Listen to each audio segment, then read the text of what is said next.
You are listening to the Enlightenment Evolution Network. Welcome to Earth Sky People Radio. Living in harmony with Mother Earth and awakening to an intergalactic society. With your host, Victoria Vives, founder of Reiki Wellbeing and co-founder of the Earth Sky People Movement.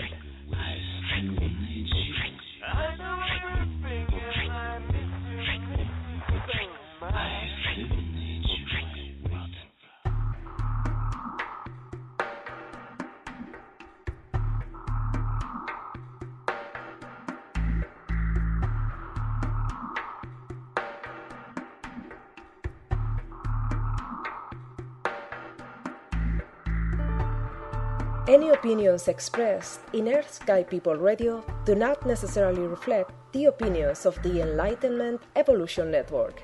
Any opinions expressed by Earth Sky People Radio's guests do not necessarily reflect the opinions of Earth Sky People Radio. Hello, this is Earth Sky People Radio with your host, your friend, and your soul family, Victoria Vives Kwong. You can find me at victoriavives.com. We are together in Earth Sky People Radio, Earth representing our connection with Mother Earth and nature, and Sky representing spirituality and life beyond the Earth. Extraterrestrial life, extra-dimensional. My intention for the show today is for us to deepen in our awakening, to strengthen our connection with one another, getting closer into our oneness, so that we are able to be more clearly seeing the truth behind the veil and walk straight toward our sovereignty. 3 things are needed for this. One of them is to have the desire to know. Another one is to be ready for a teacher to appear in our lives. And finally, we need to walk the talk.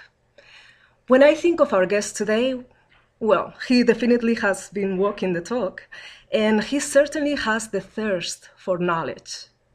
And the most important thing is that he is also a teacher, so he's been of service, sharing knowledge and wisdom with the world, very freely.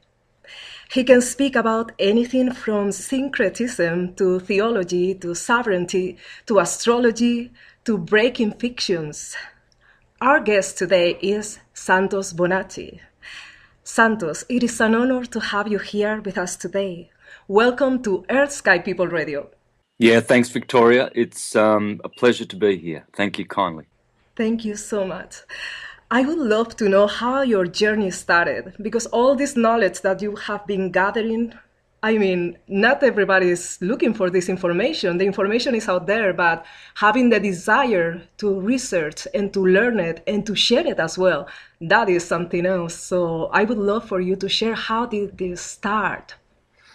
Yeah, look, it's a good question, that one, because that can be answered from many, many different angles. But how about this angle? Our souls are taken care of by our oversouls. And so each incarnation is very, very special. And each incarnation is overlooked by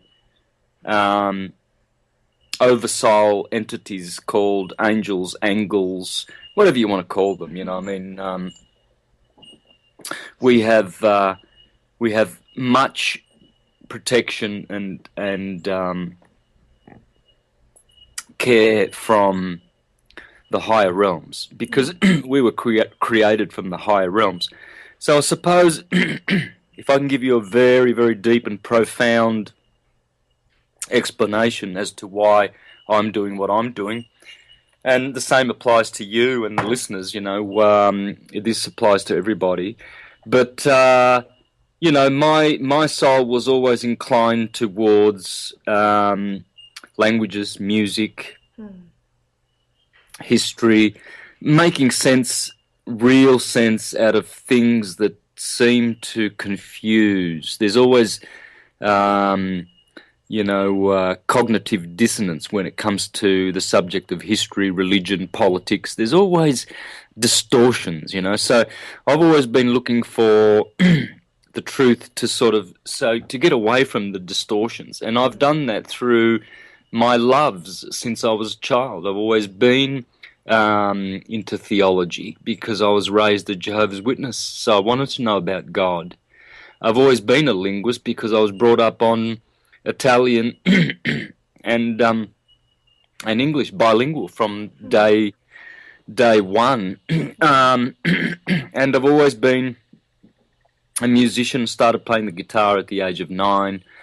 And so when you combine these two things, theology, languages, and music, and of course many other things, everything that I do, I've been doing since I was a child, astronomy, since I was a child. And so, yeah, these are childhood things, you never change. And so basically those things opened up my eyes to language, music, numbers, all the ingredients that make up the universe.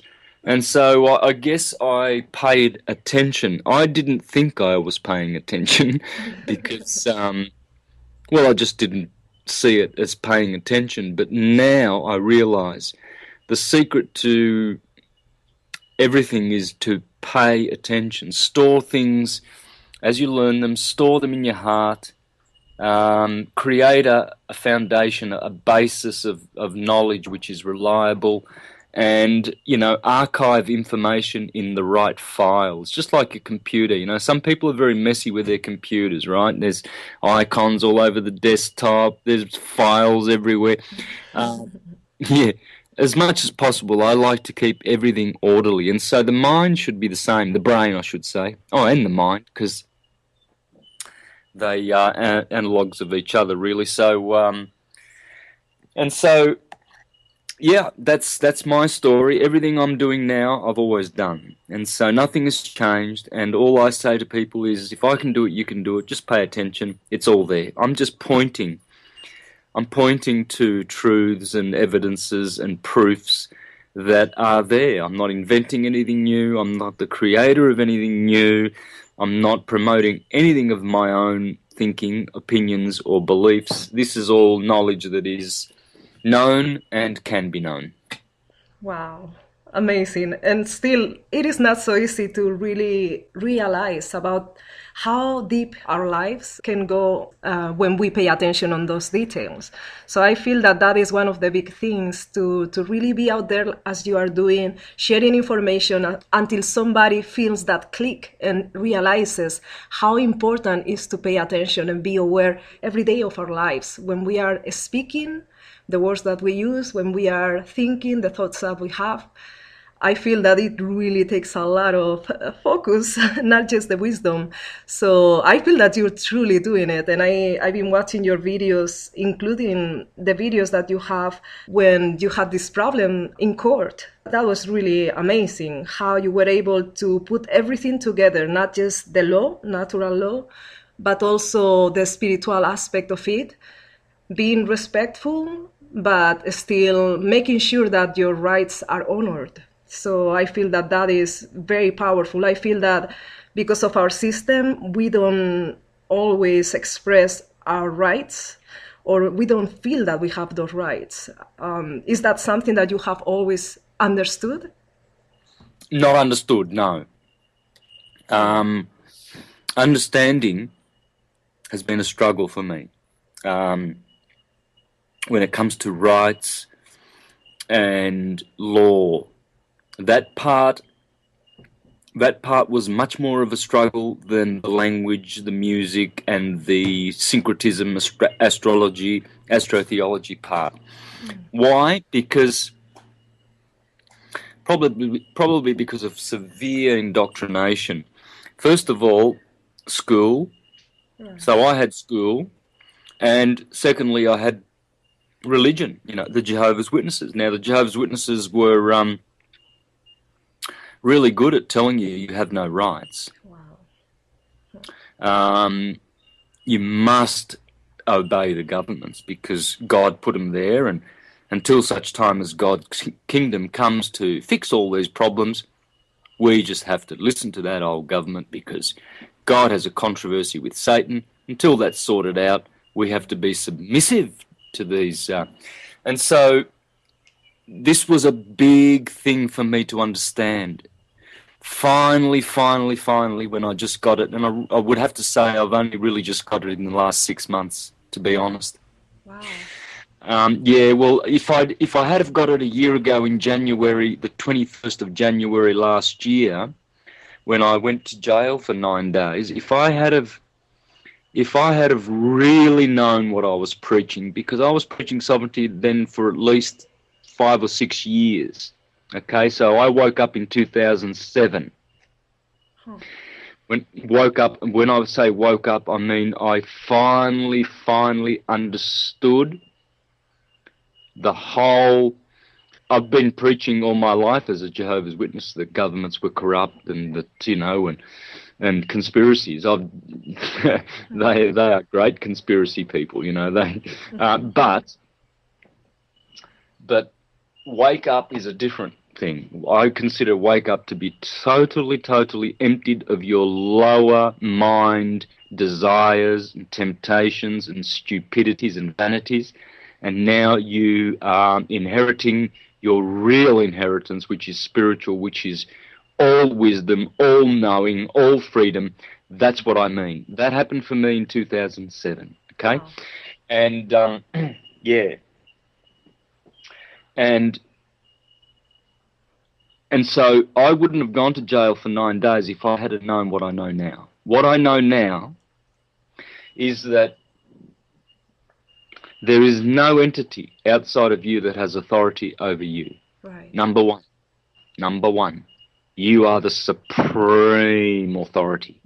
And these judges and police and all of these goons, they are waiting for you to give them permission to consent so that they can do things to you which otherwise they wouldn't without your permission. So it comes from consent. So I learnt those things, Victoria. That was very, very important. That's the first thing we must remember in our path to sovereignty and freedom. Very powerful. Yeah, I feel that for me it was last year when I actually no, 2013. It was when I realized about that we are our own authority, and the authority outside of ourselves didn't have our best interest at heart, which I, kind of knew, but I tried to see it differently. And now that I realize, I feel that I have so much to learn. I mean, you have a good understanding of law, but I feel that most of us are really beginners in all of this, and it's not something that we can learn in the school. So I feel that it is a complicated situation, and it takes time to really be able to feel, how would I say, safe if there is a situation such as the situation you were in. But I could see your videos and you were expressing things so wisely and, knowing your rights. I don't know if it is the same all around the world. Maybe the law is different in where you are than when I am, but that was very impressive. So thank you for showing that and sharing it with the world. Yeah, look, I think the other thing which is very, very important for anyone in any country, anywhere around the world, is to understand the difference between legal and lawful. Lawfully, you are a woman or a man. That's it. Legally, you are a person. Right. And once you understand the difference between this, you have your freedom. That's all you need to meditate on. This is where your authority comes from, knowing that you are a man or a woman. And that is the first thing that comes out of your mouth when you talk to any of these corporate officers, bar members, anyone, police, sheriffs, matters not. Right. I am a man, and you never do things in person. The person, the corporate name, unless you have copyrighted and taken ownership of that legal name, which is a birth certificate name, unless you do that, you have no right to use your supposedly your legal name. When you do that, you are now in fraud. And that's why the bar do what they do. They put kids in jail for smoking weed. They put them in there for traffic violations. They put them in there for debt. Never should you be in prison for debt.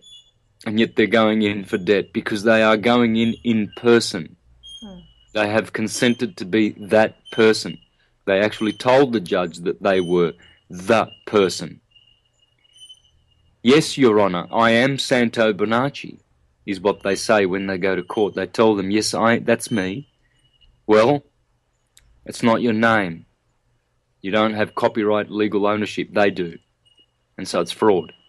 And that's why people are in jail. They're going in through their name, their legal name, through their person. Their person is their prison because it's a parson. A parson is a Catholic entity. It's a Catholic office. All offices belong to the Catholic. All corporations belong to the Vatican. All names are Catholic, all of them. They're all copyrighted by the Catholic Church, by the Crown, the Triple Crown, the 3 Sestui V Trust Crowns. And if you're using their name as a parson, you will become a person, because that name is a benefice. It's a benefice from Mother Church. It has a watermark in it. Your securitized bond, called a birth certificate, has a watermark in it, because that's the water baptism of the Catholic Church. You are now Catholic. There's no such thing as Seventh-day Adventists, Pentecostals, Methodists. They're all Catholic, because everyone who has a birth certificate is Catholic on this planet. That's that. That's it. And also, you shared once about that we can get a living certificate, right? Yeah, live birth certificate. Live birth, okay. Yeah.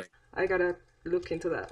Yeah, well, it's not even a certificate. It's a record. Because you see, because a record is not a registration. Anything registered belongs to the Regis. Who's the Regis? The Pope. The Pope is the Regis. He is the Regis of the whole universe, the whole world. He is the Regis. He is the king of the planet via the Unum Sanctum 1302 Pope Boniface VIII papal bull. Wow. So who is behind all of this? Would it be the Illuminati behind all these religions, all the systems? Who is behind, and what do you think is the ultimate plan of these people? Who is ultimately behind it is the elite families of this planet, the privileged families that have always been privileged. They've never ever suffered want. They've never been poor. They've been for thousands of years, of generations. These Egyptian, Medo-Persian, Babylonian, and Roman, and I would throw in the Greek Empire there too. All empire, all of those empires you hear about. A lot of them really were contemporaneous. The Medes have always been, the Medes and the Parthians and the Persians, all of that Eastern Bloc have always been at war with Rome. I mean, they killed Rome was, Julian in the 4th century, in the year 363, was pierced by an arrow. And he was the emperor of Rome, who 60 years after Constantine, his great cousin, he brought the Roman Empire back to syncretism. Syncretism was enjoyed in Rome after it was founded on syncretism for 3 years, between 360 and 363. Julian, they call him Julian the Apostate. He was the best ever emperor Rome ever had. Forget Marcus Aurelius and all of these other great men. Julian was the one, because he had the tenacity and vision to bring Rome back from the corporate Christian bullshit monotheistic state, which was about the person. They created persons. See, they are the creators of persons.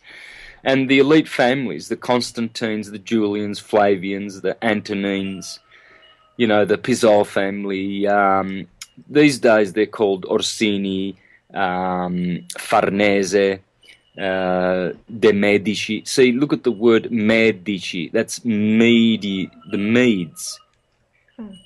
They are a Median family. They are into the media. Ah, wow. They are the Medes and the Persians. Wow. Look at these are the most powerful families in Italy. Farnese, well, that's Farsi, the Persian language. Orsini, these are Egyptian. These are like Egyptian Persian dynasties, and they are the ones who get in when empire grows. When empire is growing, you see, Rome. They always knew that Rome was going to be a great empire because Rome is right. I mean, if you're going to put a city, if you're going to make a city to rule the planet, you would put it in the middle of the Mediterranean, in the middle country, which is Italy, which has the most beautiful yearly climate of the sun, of Dionysus, the god of wine, or Jesus, the god of wine. Same thing. Bacchus, the god of wine. They're all the god of wine. It's the sun. And so sun-bathed Italy, they knew that Roma, amore, backwards. Right. Amore is also morte, too, by the way. Wow. Which is mortal. Amor and mortal are forever intertwined as brother and sister. So Rome is love, but Rome is death. She's a murderer, a pillager, and she has been controlled by these evil families who have nothing better to do. They are psychopathic pedophiles, and they're just a pack of parasites. And that's who's behind it all. You can rest assured they are behind Big Pharma, drugging people, poisoning them. They are behind the pharmaceutical industry, putting people into hospitals, snuffing them out with their drugs. It is the elite families because they don't care about humanity. They kill them. They kill them. They control them. They harvest their energy. They put them on farms and plantations called companies, states, corporations, you know, like the state of Queensland. It's a farm. The state of Victoria in Australia, it's a farm. They are plantations for all the dumb goy, the slaves of Rome, controlled by these Median families, the Medes and the Persians and the Medicis and the Farneses and the Aldobrandini and the Saxe Coburg Gotha, Rockefeller, Rothschild, Smith, Russell, Collins. All of these names of the well-to-do families who have always had prestige and fame and glory and money and big bank accounts in Switzerland, and they can do whatever they want, really. You know, they are the true rulers, the plutarchs, oligarchs. I call them pimps. It's a pimpocracy. Oligarch, plutocracy, all of this fascism, it just doesn't suit. It's pimpocracy. They are pimps, and they make others go to work for them, and they take the cut. Wow. The thing is that they never suffered in regards to finances, but I don't think they can truly be happy in any way. I feel that the only happiness comes from connection, from oneness, but they are working on dividing in order to conquer. So I don't truly think that they can be happy per se. What do you think? Oh, of course. Right. Goes without saying. Wow. And right now, all this information is really going into the world thanks to the internet, thanks to people like you that is sharing this information. So this is not going to last very long, I don't think so. What are they going to do? They will have to either reintegrate with the rest of the world start changing their tactics, or I don't think that people is going to stay under their dominion. No, they will devour each other. Their kingdom is divided. They are, because they are divided. They're totally unholistic. They are shattered, tormented, and tortured individuals. They even torture their own families. They rape their own children. You can rest assured that old man Bush would have raped George Bush Jr. many, many, many, many times. He is a violent, sadistic, murdering, raping, evil vampire like you have no idea, old man Bush and that dynasty. They are killers beyond your imagination. The Clintons, killers and murderers beyond your imagination. There's a video out about the 94 or 104 or I don't know how many hundreds of people that Hillary and Bill Clinton have murdered. They can, and there's videos out. Just look up YouTube. How many people has Bill and Hillary murdered to get to power? Wow. Yeah. And see, if you look at the Franklin cover-up, for instance, you will learn about what happened in the 70s there and how the Bushes were connected. There was a young man called Paul Bonacci, same name as me, Bonacci. Paul Bonacci, he was a young rent boy back in Los Angeles, around where that where this Franklin cover-up occurred with all of these high-ranking politicians, Jesuits, Catholic-protected pedophiles and criminals. And he was taken to Bohemian Grove, where the Bushes were there, and he witnessed, Paul Bonacci witnessed what they do there. They actually get their rent boys to practice oral sex at the end of a gun, and after they would ejaculate, then they would blow their brains out with the gun anyway. And all of these young guys that were there for that kind of entertainment had to witness this in horror, knowing that they were next. Oh no! And this is what they do. This is George Bush. This is how he would get his kicks. Probably, I don't know, definitely weekly. You can see it in their eyes.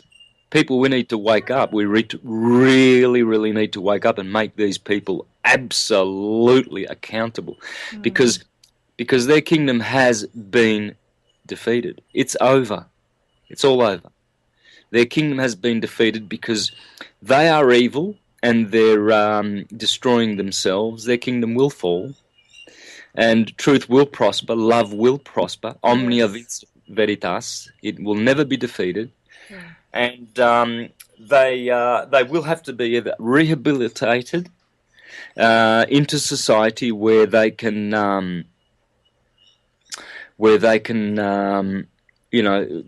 experience what's called repentance, really, and rehabilitation. That's what repentance, true repentance, means. To stop doing those evil, dead works. They're not just dead, but they're based on death. See, the elites they only have one religion. They use monotheistic Islam, monotheistic Christianity, and Judaism to screw the world, really, and through the churches, because they own and operate all the churches, all of them, and they use these churches for mind control and to, dupe people into thinking, oh, wait, God's kingdom's coming. Oh, it's coming. You stand down, though. You sit on your hands. They're all stand-downers. Churchgoers are stand-downers. They stand down for the elites to continue to rape and pillage humanity. And that's all they're doing.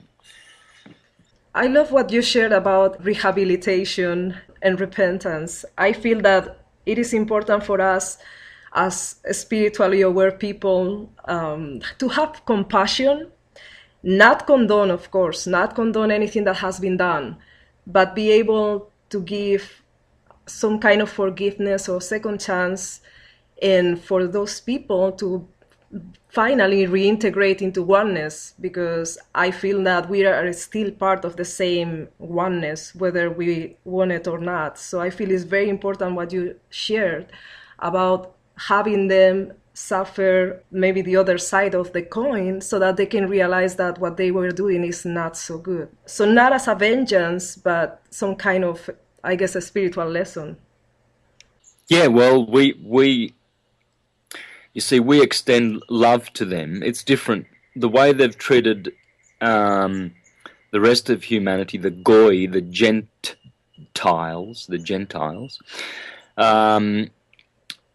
is very different to the way we will administer justice to them when justice is administered, which it is and will be completely. You know, they know that. That's why they continue and continue right until the end. They know that the mercy that the true human beings really have. Whereas they have no empathy. They have no empathy at all. I mean, they've gone as far as to destroy the science of syncretism on this planet many times over, but it keeps bouncing back. Syncretism just keeps returning and returning and returning to defeat, divide, and conquer. And syncretism now is back and it's here to stay. I mean, my material is all syncretism and it cannot be debunked. There's no one out there on this planet who has sat down to make a documentary to debunk the syncretism that I am presenting. Where have they gone? Where is Chris White, the dunce? Where is Mark Dice, the dunce? I call him Mark Dunce. Where is this other idiot called Keith Truth? Those three. I would like these moron, pea-brained, can't wipe their own bum, here comes Jesus in the sky dunces, to all get together and try to, because this Chris White, he's the idiot who goes around going he's debunked zeitgeist. Oh. Yeah, I'm not familiar with him. Yeah, look him up. Have a look at this retard's head. I mean, the head on him is just so retarded. You can tell the guy wears nappies. You can tell he's wiping his bum, or probably Mark Dice's, you know. They probably wipe each other's bottoms. But they're going around debunking astrotheology. None of them, I've been challenging them for 3 years on the internet. For 3 years I've been challenging them. Debunk me, morons. Wow. And there's not even a boop. Where are they? Where are they? And these are guys who are prepared to offer their stupidity. Mark Dice, and he does a lot on the Alex Jones show. These are buffheads.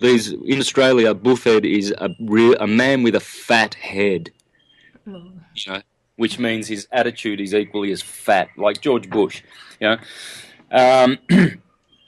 Mark Dice, have a look at him. Check him out, man. He's a big hero. Goes around America with microphone. He does a radio show, and he's, you know, talking about the Constitution and everything. He's a big nappy-wearing, oh, Jesus is coming to save us in the sky. I believe in Jesus. The Jesus? What? The Jesus that the Constantine family and the Flavian family and the Julian family of Rome, who are sodomizing your butt, Mark Dice. Are you talking about that invented Jesus? The literal Jesus who never came and never will return? Idiots. You know, watch a few of my presentations. You know, so I do get frustrated at these guys because they have no right to open their mouths. They should... you know, just basically flush their heads down a toilet and leave it there and just let, you know, intelligent people, you know, do the talking. It's vomitous what comes out of their mouth. I will not tolerate it, and I will, you know, jump on them straight away. You know, shut the mouths of fools. We've been listening to idiots on soapboxes for too long. Oh, they stand in the marketplaces in the corner and sell their snake oil and bullshit. There's only one philosophy in science. It's astrology. Astrology with alchemy, with even, you know, astronomy, plain straight science. It's the science of the stars. And the elite families have been, through their well-funded religions, you know, like the religion that Mark Dice goes to and Keith Truth and all of these, you know, superheroes distracting people even more from the truth, distracting even more idiots who are going to be clicking on those videos, and because they're ignoramuses will believe guys like Keith White and all of these morons. The same thing with, you know, guys like Alex Jones. You know, they just distract people from they're funded by Christian churches, monotheistic, pedophile, raping churches. That's what people like Alex Jones are funded by. You know, yeah, they tell you a lot of truth. They expose a lot. That's nice. You know, it probably serves a purpose. But you can tell they're still funded by, you know, Jesuits and money powers. You know, they're not telling the whole truth. If they were telling the whole truth, they would be teaching syncretism. You can tell the radio stations that are working and paid for the government. They are, any one of them, any station or group that doesn't teach syncretism. How could they miss it? I'm just wondering, I always wonder, how could you miss syncretism? That's why I started doing presentations in 2010, because I was watching all of these great guys, even Michael Tessarian and Jordan Maxwell and all of these great luminaries, and I was thinking, yeah, but they're still missing syncretism, god damn it. You know, I would love for you to share about syncretism for our audience that maybe are not familiar with the term. Well, first of all, I want to finish saying that all those radio stations that don't have it, like Coast to Coast, they are just shill stations, guys. Time to wake up. Only the ones that have had me on with syncretism, or, you know, Michael Tessarian and Jordan Maxwell and guys like that, are the true stations and the ones that are actually supporting truth. The rest, you see, like Alex Jones, do you think he's going to have someone like me there? You know, imagine all the Christians there that are pumping money into his show. You know, that would be like that would be the end of the funding. That would be the end, because it would be the end of their lies. Syncretism is the universal science. I mean, that's it. You know, how could we have missed it? It's atomic philosophy. Everything is atomic. Your body is atomic. It has an anatomy. The universe is atomic. And that's what syncretism is. Syncretism is the science of explaining electrical phenomena. Wow. And showing the unity of all sciences, all of them. Whereas Rome's divide and conquer is academic mind control, basically. They just teach erroneous teachings to people who pay a lot of money to get educated, and what they're doing is getting indoctrinated, and they're just getting churned out as morons, you know. This is why the world is still planet dumb, because it's controlled by these idiots. Mostly this is all Roman. The Vatican has created this world, this system of dumbing down, and so they have always snuffed out syncretism. Syncretism was snuffed out in the 4th century by Theodosius when he destroyed the Alexandrian library, and they murdered Hypatia. He sent the Christian mob onto them through his bishop there, Theodorus, and Theodorus, through Theodosius in Rome, the emperor, who, you know, this is only 30 years after they murdered Julian, the greatest emperor who ever lived, comes the worst, Theodosius, who snuffs out syncretism. Julian brought it in for 3 years. Rome, and Rome was just, in its glory. They were so happy, the Romans, you know. There was no more persecution and stupidity by this Christian corporate monstrosity, Church of St. Peter, Catholic, monotheistic aberration. And they are the murderers of syncretism. And then in the Renaissance it came back. Giovanni Pico della Mirandola in the year 1486, 7, something like that, went down to Rome from Florence with 900 theses of syncretism. Wow. And he went down and he said, here's 900 theses of syncretism. And he was going to debate in the Renaissance days there with the Apostolic Senate, the Cardinals of Rome. He called them the Apostolic Senate. He knew their true name. He knew he was going to Rome to teach them about syncretism, the universal perennial philosophy, which they also, his master Marsilio Ficino, called Prisca Theologia, la Prisca Theologia, the ancient theology, the perennial philosophy, the magnum opus, syncretism. And it's always been there. It is our science. It is humanity's science. It is the universe's science. It is the science of understanding light and atoms. And if you look at my presentations, I've released many presentations on atom and radio show, where I've explained that atom is the Word of God. That is, everything comes from atom. All thoughts, all things, all words, all worlds. Atum is all. The Egyptians used to say, all is atum. And this is why we have, atom is in all of our studies, in all of our sciences. Etymology, etymology, anatomy, mathematics. Have a look at the word mathematics. Twice you will see atom backwards.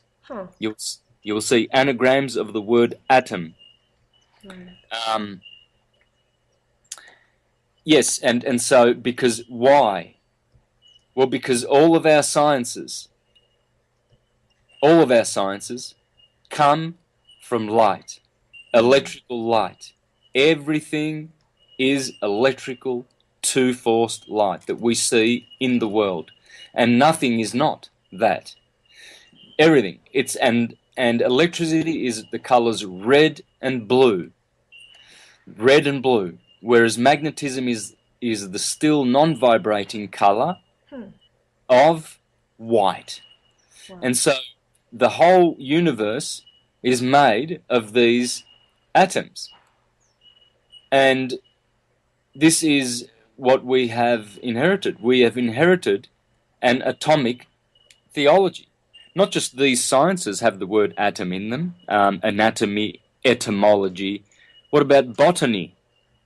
What about meteorology? There you go. M-E-T-E is etem. Wow. Chemistry. Chemistry has, again, the word emit in it, which is backwards for time, which is exactly who atom is. It's time. It's Timmy. Cymatics. Look at the word cymatics. You'll see atom in there again. Look at the word onomatopoeia. Onomatopoeia is the word which means how some words are created. For instance, the formation of a word from a sound associated with that or with what is named. Example, cuckoo. Okay, so a cuckoo goes cuckoo, and so that gets its name.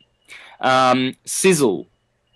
Well, because it sounds when something is cooking, it is sizzling. So those are onomatopoeia words. Right. Well, there's the word atom hiding in the word. Onomatopoeia. You see? So all of our sciences, even the word natural, again, natural science, there it is. Natural is backwards for atun.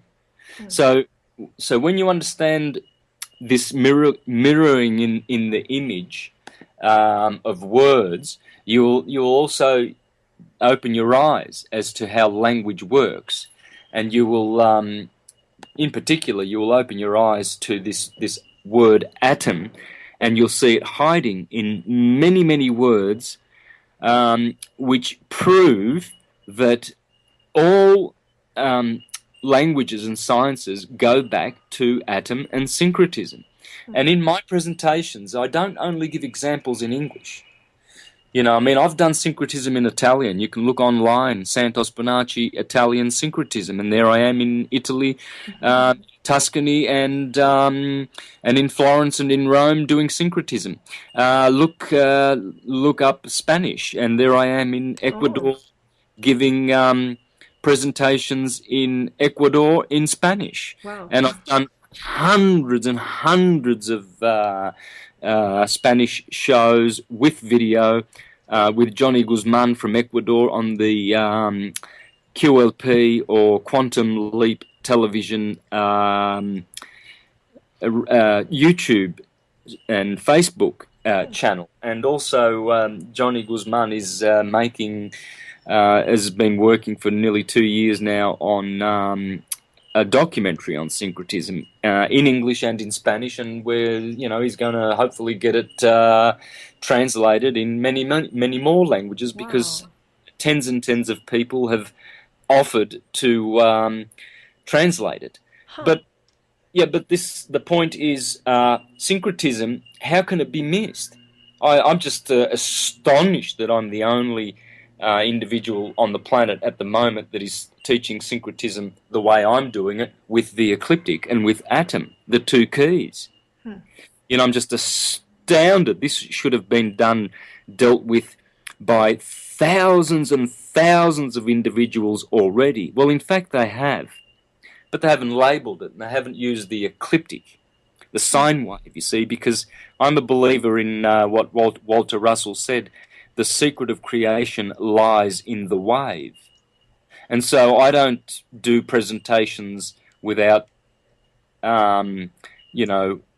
incorporating the sine wave. I just won't do it, because you cannot understand anything, or you cannot understand all things, without the sine wave.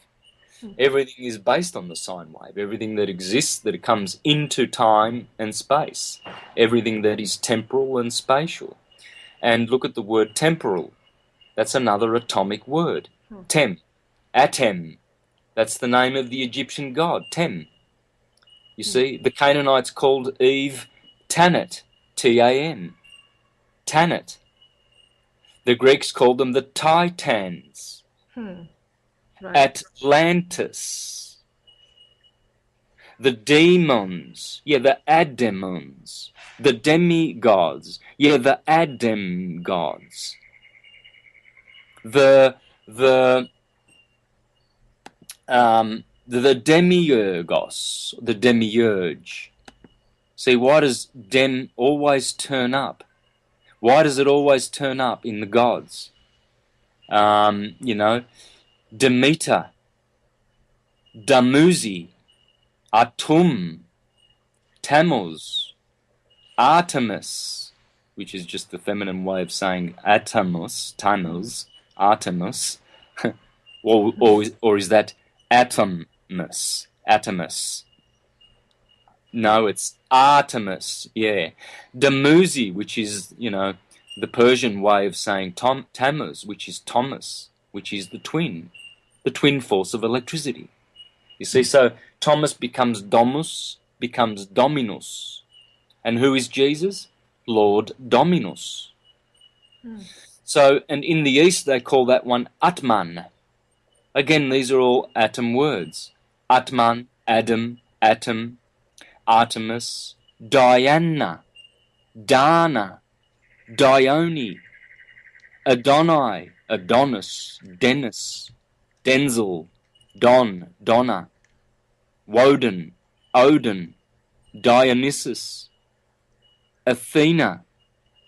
Why would the Greeks call their goddess Athena when that is clearly the feminine version of Aten, of the Egyptians, of Akhenaten. Akhenaten, he put the sun's disk in the skies, and he said, "There it is. Everything is Aten." But see, the Amun priesthood before him, because he was Amun before he changed his name to Akhenaten, and he was Amun or Amenhotep the Fourth.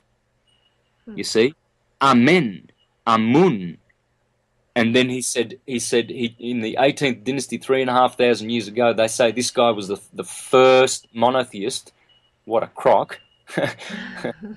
Well, he probably was, in the sense that he was the first. From there came corporate monotheism, which is the killing machine of all. But he was not the first in that he taught, about one God. Sargon taught that in Assyria, and look, they all taught this one God thing. Monotheism is. But anyway, the point is, Aten became, Saturn. It's all this Athena. See, so Aten becomes Athena. You see, it's all Adam. It's all about Adonai, and Don. This word Aladdin. Look at this, Aladdin. You see, it's about. Look at the word adorn. You see, Adam was adorned in the Garden of Eden with a damsel, a dame, our mother, Eve, our dame. You see, the Canaanites and the Phoenicians called her Tanit. I already mentioned that before. Yeah. And Tan backwards is nature. It's the nature. You see, like Tom backwards is mother. Tom, the atom, when you put a B, a silent B on the end of Tom, you get tomb. You see, and Tom backwards is mother, who has a womb. And this is why Plato said, we come from a womb, we go to a tomb. You see, the problem, Victoria, here is I need hours and hours and hours, because now what's happening is I've just warmed up. This is scratching the surface, these tidbits of words here and there that I'm throwing at you. What you would have to do if you seriously wanted to grasp this atomic theology and atomic language that I am presenting to the world today is go to YouTube and have a look at the two presentations I've done, Atom and the Ecliptic, and Atom and the Coming One. Watch those two at least. If not, go to the archives of astrotheologyradio.com and have a listen to the 2 to 2.5 hour shows that I've done on Atom alone. Awesome. Go to American Freedom Radio, where I've done one show, I'm doing a weekly show there, and I'm going to be doing atomic language and theology there. Go to their archives and look up as much of my radio shows on Atom as you can. I'm telling you this because if you don't do it, you will be so left behind. You will be so sorry one day. I promise you. That's how good it is. I've been looking at it. That's why I contacted you. I was really impressed of all your information. And also I want to mention for our listeners that your website is universaltruthschool.com, because also you have a lot of materials there. Yeah, absolutely. universaltruthschool.com. That's my hub. Right. That's my little hub where I'm going to focus all my syncretism, information. Okay. Yeah, and something you spoke about language so much, and I'm also into music a lot. Like sound for me is essential, is something so powerful. So I feel that all the language is, of course, related to the sound, and it's almost like a spell, as many people say. When we get into words, we kind of go out of our hearts into our minds, and it's truly almost a spell. So I'm paying a lot of attention, for sure, to my language and how I phrase anything that I want to express. So one thing that I'm not sure how to express, or if I should change it is when I speak about the word week or weekend. Are you familiar with the origins of that word? Yeah, week comes from wake, and it's basically the sweep of 7 days. It's the number 7, wake. It actually has to do with Saturn and the moon, because they are brother and sister of each other in many, many, many ways. Firstly, the moon has a 29.49 day cycle, and Saturn has a 29.49 year cycle. That's the first astounding fact about Saturn and Moon that you will ever need to focus on. Once you understand how powerful that is, that 30-day cycle, how powerful that cycle is, then you will understand that both of them are responsible for this number 7. You see, the moon, most people say, the weekly cycle is a moon cycle, monthly cycle, and it is. But Saturn and his day of Saturday, Saturn's day, is the 7th day, the Shabbat, the Sabbath. Sabbath means 7. It's just like saying 7th, Sabbath. And Sheba is another way of saying it. Sheba, the Queen of Sheba, Shiva. This is it's all 7, and Saturn is the lord of this number. He is truly the king of 7. I could go at length into that, but suffice to say that he is all of the 7 planets are all the 7 archetypes of this word atom. They are all atom because they make up atoms. And so what I'm doing is I'm showing how everything, all languages, all sciences, all theologies, all are absorbed in this word atom.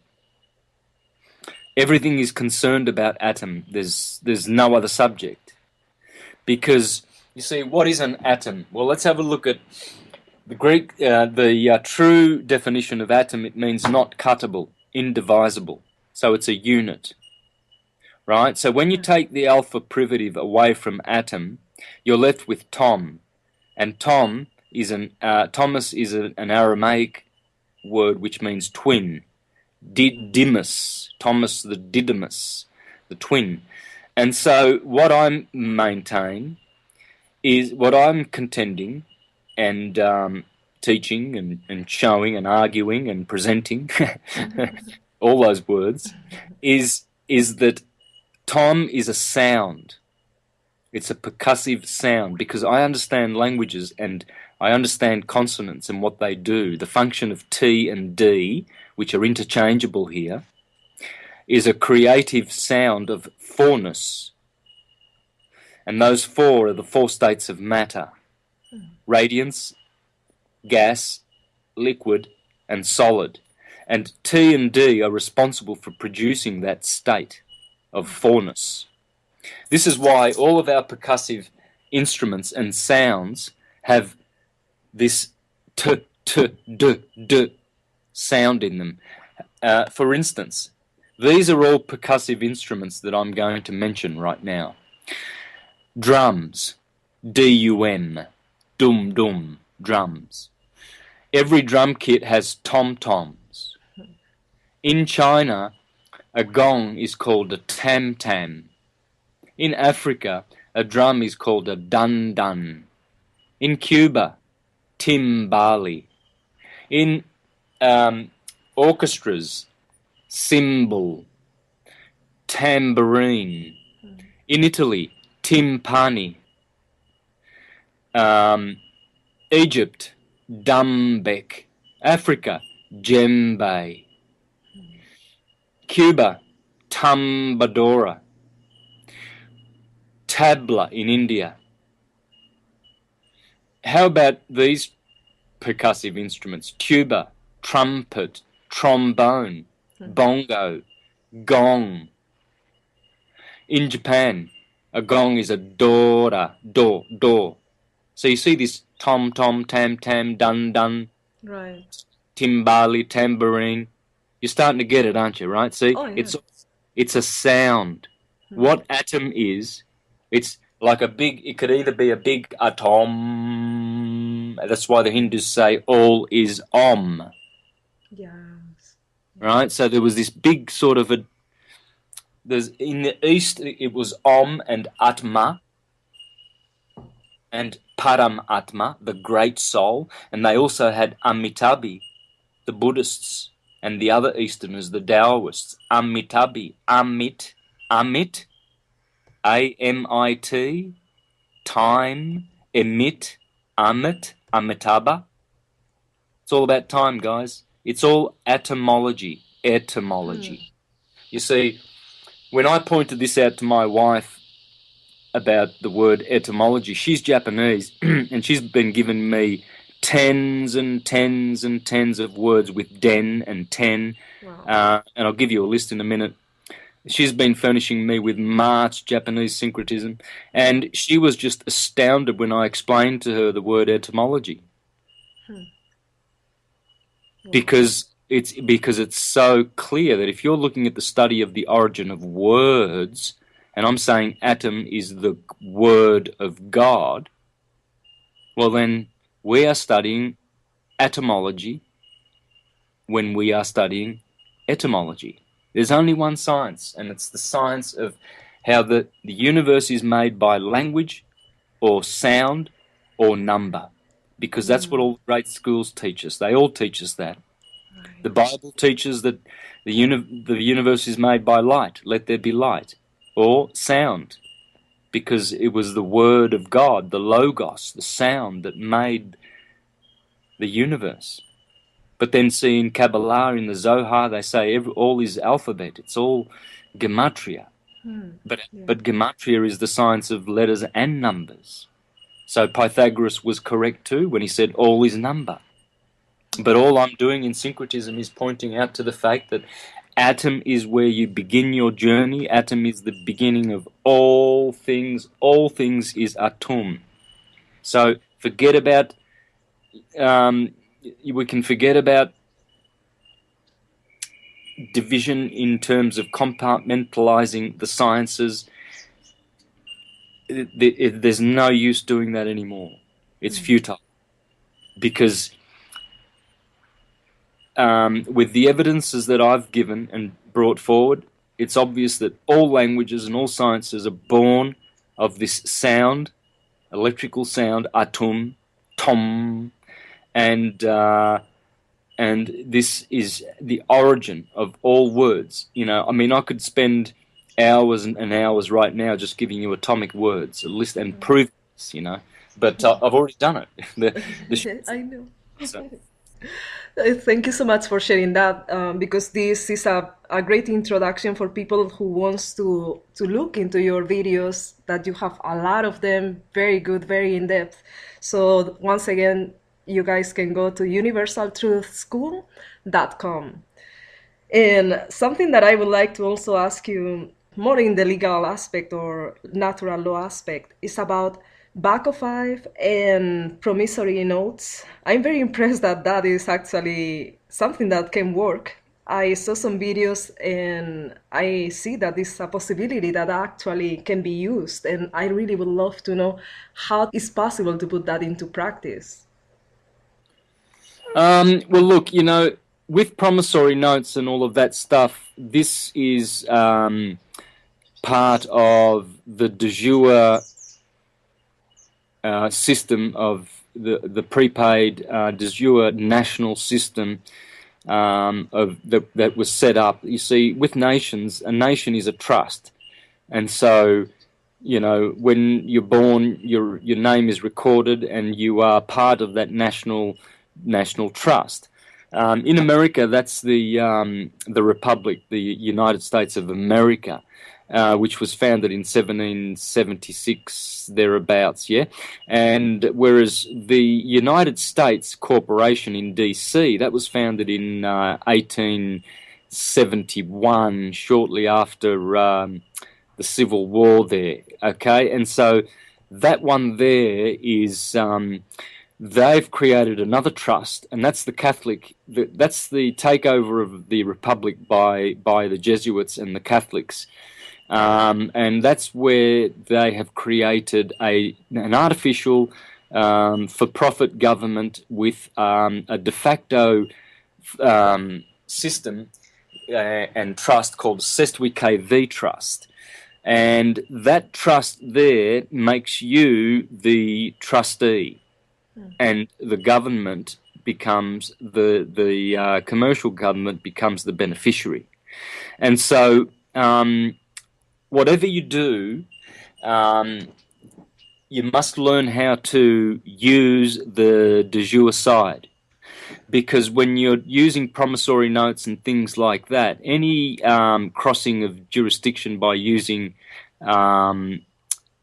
copyrighted Vatican names, i.e. your birth certificate name, will get you into trouble if you haven't set yourself up properly. And so, see, this is something that with know-how is quite worth doing, you know, and setting yourself up to do. Yeah, because your word is your bond, and so the value that we give to the system is our eternal love, sweat, equity, energy from our existence, because that's where all the money is collateralized, or what's the word I'm looking for? Set against, you see, our energy. What's being harvested through the KV Trust and through the legal tender and legal name is our energy. That's it, just our energy. And so what you have to do is not operate in that system, that commercial system of the legal person name, to do these things. So, look, I'm not really... I don't know. I wouldn't be the right person, definitely, to talk about it, because there's guys who've been doing this for years and years and years and years, and they've got the experience and the technology. And so, because I'm more philosophical, I'm not interested in, not really interested in establishing that for myself. I'm more interested in making a new name for myself and turning my back on what is arguably a Babylonian slave system, which is set up basically to look like it's doing the job it's pretending to do. See, United States of America, the United States Corporation, with its president Barack Obama, is pretending, it's really looking like it's doing the job that it's supposed to do, but it's not. It's just pretending. It's just doing a show, and most people don't realize this. They don't see that there's only really the true government is we, the onlookers, we, the living, because that's what's real. Life is real, A two-dimensional government on paper has no reality, really, because it can't breathe. Paper can't breathe or speak or say anything of its own. It's man's thoughts and magnetic intent that is imprinted on it. And so that's how much more powerful the word is. So we have something that is more powerful. What I did was I posted a video, only a short video of about 3 minutes, where I declared that I have not copyrighted any name, therefore I do not have any permission to use any name, and that I do not authorize anyone to use my image in relation to any legal name. Oh. Yeah, and so what I used was a public medium where my voice is audible, so my word is my bond, and my image is visible, so I don't have to sign and prove that I said it. I don't have to sign my life away.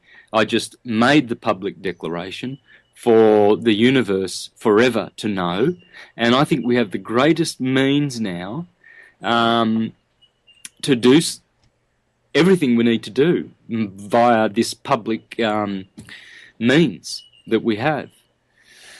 So better than paper, I think, because I think it's a dimension that you don't want to be arguing in. You don't want to be, dealing in, because words can be, especially if you're using legalese and their terminology and their, creation, laws, codes, statutes, enactments, and language. Even their language is peculiar to them. They say and mean things that they wish to, and they can even change the meanings as they go, like, as they do, as a cheat would do, changing the rules of a game and changing, the dimensions of the scales and the balances and getting insider trader information and stuff like that. Right. And what would you say that is our future once we really embrace syncretism, understand that we are pure light, divine light? Do you see that happening, that truly we can transform everything in the next few years, perhaps? Yeah, the potential is there for sure. There's potential for all to awaken, and there's potential for the pedophile elite to wake up and stop hurting and torturing, and because if you torture little children, you're torturing yourself. You can't do that and even pretend that you will escape pain and anguish and misery. Sure, you might get I don't know, maybe they do get a kick out of it while they're doing it. Or maybe they do get something temporary. But why would you go for temporal success when you can have eternal? Yes. Eternal. And that's what our goal should be. Like the literary Lord of the Scriptures says, do not store your treasures here on this planet, here where thieves and robbers can come in. Store your treasures in the heavens where moth or rust cannot consume. And so, why are they doing things for temporary advantage? It's only temporary, right. Because all suffering inflicted will return to its maker. All of it. It will return, and it does. Sometimes slowly, but the wheels of justice turn slowly. Wow. I can only imagine if they awaken and realize all that they have caused to the world. I mean, the feeling of pain and guilt and seeing that there is no way back, but truly that they have done that. I can only imagine the suffering that they can undergo.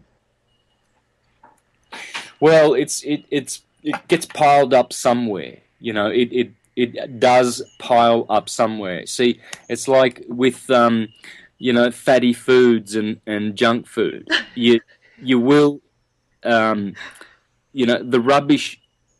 It's rubbish, right? So it doesn't all come out, and so it does get stored up in places, and sometimes, for instance, in places where you don't realize, in the bowels. The hidden bowels of the earth would be your intestines. And so there's lots of stuff accumulated with the wrong food, eating the wrong food. And organs are also getting cluttered with stones. Liver stones block the liver, and then you get cirrhosis of the liver. People are dying because they're blocking up their organs because of what they're eating. And suffering, but you see, why I'm making this analogy is because people usually eat what tastes good to the palate. Yum, yum, yum. Yum, yum is what is guiding people to their diet. That's the word. It's called yum, yum diet. That's the diet that Planet Dumb is on right now. Yum, yum. Bacon and eggs, fried in lard. Pork, the worst poison, toxic poison in the universe, bar none, par excellence. And the goy is stuffing it down their throat. It is an addiction. It is an addiction, yeah. Because I have to say, I have been really addicted to cookies all my life.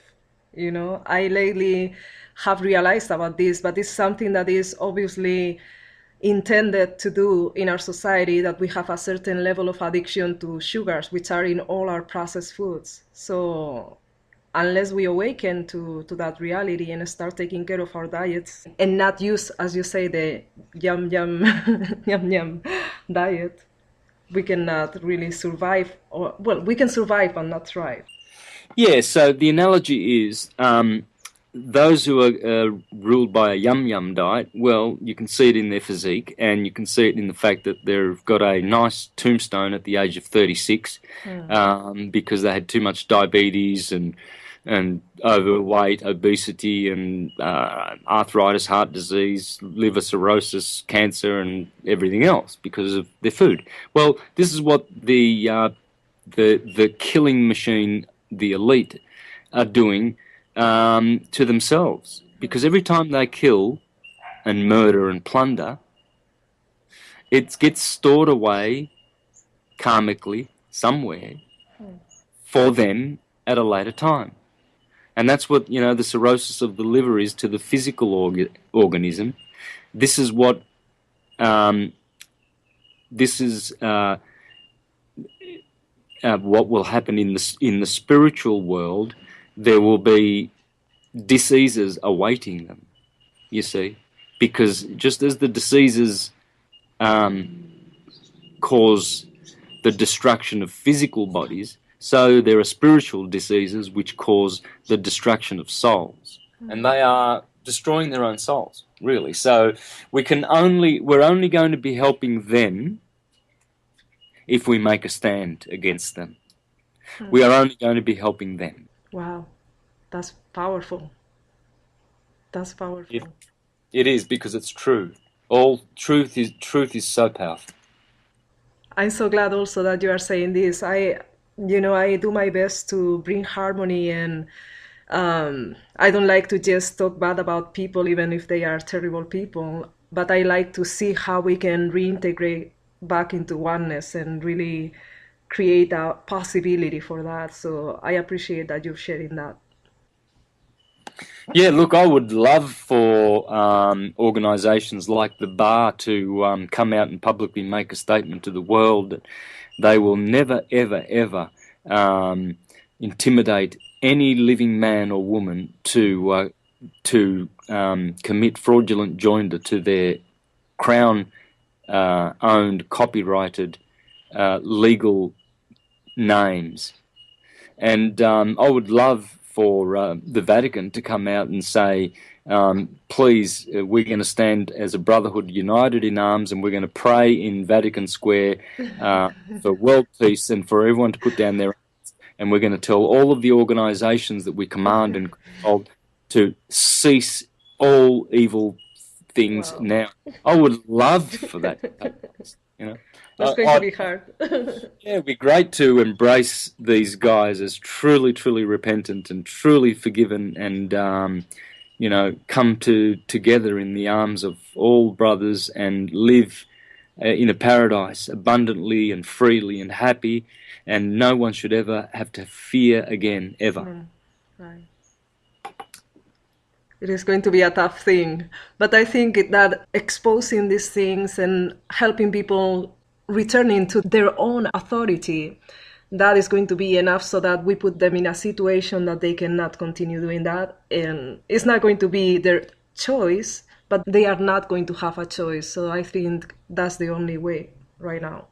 Well, I'm doing everything I can to help them. Everything I've done and even everything I've ever exposed them for is for the reason of them being helped and for their own good.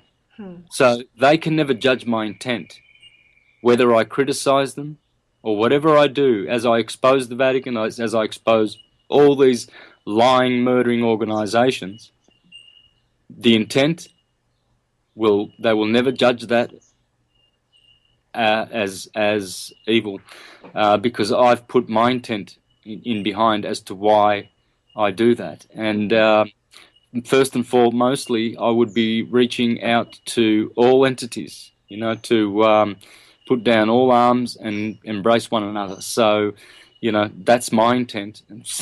So I can never do wrong with what I am exposing, because my intent is truly pure, and it's for good.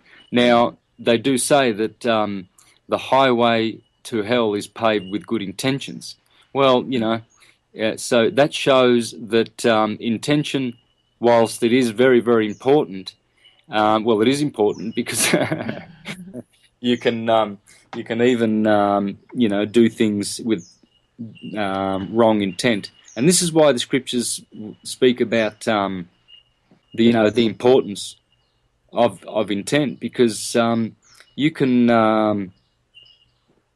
actually cause a lot of harm. This is why people like say the Apostle Paul, these literary heroes,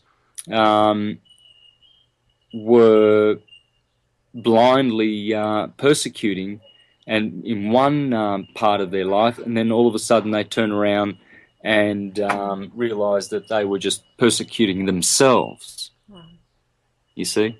So it's not worth. It's simply not worth having that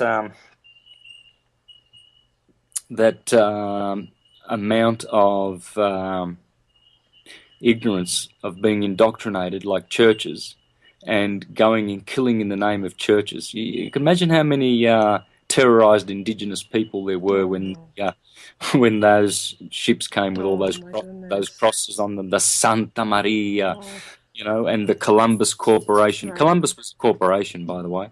Oh, wow. And their intent was, because they're heathens now, they've got false gods, we've got to decapitate this culture, Oh. So you see how intent is going to be judged. So, yeah.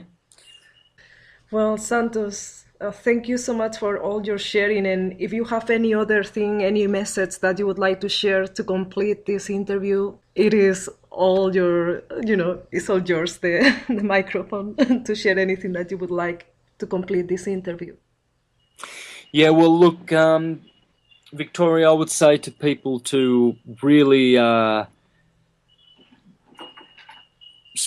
spread the word, really, when it comes to syncretism and this knowledge. And in particular, I'd like to urge the Spanish and Italian-speaking people to grab my videos in Spanish and Italian and share them, because we're pretty spoiled in English. We've got a lot of astrotheology. We've got Michael Sarian's got volumes and volumes of work. Jordan Maxwell, Bill Donahue, volumes and volumes of work. I love Bill Donahue. Malik Jabbar, and there's so many great guys in English, but I'm the only one, as far as I know, that's doing astrotheology in Italian and Spanish. So amazing. I'm from Spain, and many things I cannot share with my family in Spain. So when you said that you are doing materials in Spanish, I got very excited. So I'm going to send some to my family. Wow, great. Yes, so I encourage all the listeners to just share that with the Spanish-speaking people that you know, because they really need astrotheology and syncretism. And as far as I know, as I said, I'm the only one doing it. And so that's what I would be doing. And carpe diem. Seize the day, just grab the day. Every day that you don't share some light and truths and be active is, a day lost, really, because we've won it. They've been defeated. The old system, the old Roman order has been defeated, because it hasn't been destroyed yet, but it has been defeated because there's too much exposure. There's way too much exposure now, especially with syncretism. It's just universally knowing that syncretism is available, snuffs out the end of divide and conquer. So, but now, it has to be pushed over and toppled, and a new paradigm must begin. Yes. And look at the word paradigm, D-I-M, dim. It's all there. Beautiful. Thank you so much, Santos, for being here today. And thank you for everything that you are doing in sharing. I certainly noticed that you have that purpose in your life to truly explore, but also share everything that you know. So that is so necessary right now. So thank you. Yeah, thanks, Victoria. All the best, sister. Thank you. Okay, so thank you so much to our listeners as well. And remember, you can go to Santos BONACCI's website, universaltruthschool.com. Okay, and now, as you know, this is a network. It's the Enlightenment Evolution Network. So, I'm going to just share with you the different shows that we have. On Mondays at 7:30 p.m. Pacific Time, we have Heart to Heart Talk Radio with Daniel Scranton. On Tuesday at 12 noon Pacific Time, we have Soulfulpreneur with Rachel Archelaus and Megan Crandall-Meyer. On Wednesday at 6 p.m. Pacific Time, we have the Enlightenment Evolution Hour with Rob Gauthier, the creator of the Enlightenment Evolution Network. On Thursday at 6 p.m. Pacific Time, we have Consciousness Evolution Hour with Philip Malika. On Fridays at 6 p.m. Pacific Time, The Earth Experience with Kalina Angel. On Saturdays, like today, at 10 a.m. Pacific Time, is Earth Sky People Radio with yours truly, Victoria Vives Kwon. On Saturday at 9 p.m. Pacific Time, Disclosure Now. On Sundays at 11 a.m. Pacific Time, About Oneness with Karen Newman. And finally, Sunday at 1 p.m. Pacific Time, we will have very soon the Resonance Intention with Sol and Neil Gaur. Okay, bye for now. You are listening to the Enlightenment Evolution Network. Welcome to Earth Sky People Radio. Living in harmony with Mother Earth and awakening to an intergalactic society. With your host, Victoria Vives, founder of Reiki Wellbeing and co-founder of the Earth Sky People Movement.